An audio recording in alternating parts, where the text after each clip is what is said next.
అందరికి one more mini vlog అనమాట. నిన్నటి షార్ట్ కి ఇది కంటిన్యూషన్ వ్లాగ్ అనమాట. ఏంటంటే డైపర్స్ గురించి నిన్న చెప్పాను కదండి, మోమో పోకి ప్యాంటీస్ గురించి. దాన్ని అమెజాన్ లోకి వెళ్ళినప్పుడు మీరు ఎలా సెర్చ్ చేయాలి, ఎందుకంటే దీనిలో 2 టైప్స్ ఉన్నాయి అనమాట. అఫోర్డబుల్ ప్రైజెస్ లో బెస్ట్ గా దొరుకుతున్నాయి అని చెప్పాను కదండి, అది ఎలా సెర్చ్ చేసుకోవాలో చెప్తాను. మళ్ళీ మీరు వేరే టైప్ తీసుకొని ఎక్కువ కాస్ట్ పెట్టానని ఫీల్ అవ్వకూడదు అని చెప్పి ఇన్ఫర్మేషన్ అయితే షేర్ కదండి. అమెజాన్ లోకి వెళ్ళి మీరు మోమో పోకి ప్యాంటీస్ అనేవి క్లిక్ చేయండి. క్లిక్ చేసిన తర్వాత నేనైతే మీడియం సైజ్ యూజ్ చేస్తున్నానండి ప్రెసెంట్. దాంట్లో వచ్చేసి ఇక ఫస్ట్ రాగానే మీకు ఇలా ఇక్కడ ఏంటంటే బెస్ట్ వాల్యూ బాక్స్ అనేది వస్తుంది అనమాట ఇక్కడ. సో అది అనేది కాస్ట్ ఎక్కువ ఉంటుంది. కలర్ వచ్చి ఎల్లో కలర్ లో ఉంటుందండి. అది కాకుండా మీరు బెస్ట్ ఆల్ నైట్ ప్రొటెక్షన్ అని చెప్పి ఉంటుంది కదా, అదైతే తీసుకోండి. అదైతే బెస్ట్ ప్రైస్ లో వస్తుంది మీకు. 72 పీసెస్ అరౌండ్ మనకి 560 అలా పడుతుంది అనమాట. ఇంకా కొంచెం ఎక్కువ కూడా పడొచ్చు.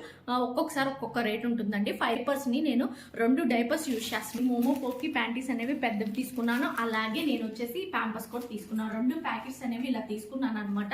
సో నేనేం చేస్తున్నానంటే మోమో పోకి ప్యాంటీస్ అనేవి డే టైంలో యూజ్ చేస్తున్నాను. సో నైట్ టైం అనేది ప్యాంపర్స్ అనేవి యూజ్ చేస్తున్నాను. మీరు సో బయటికి వెళ్ళినప్పుడు నైట్ టైమ్స్ నేనైతే ప్యాంపర్స్ ప్రిఫర్ చేస్తున్నానండి.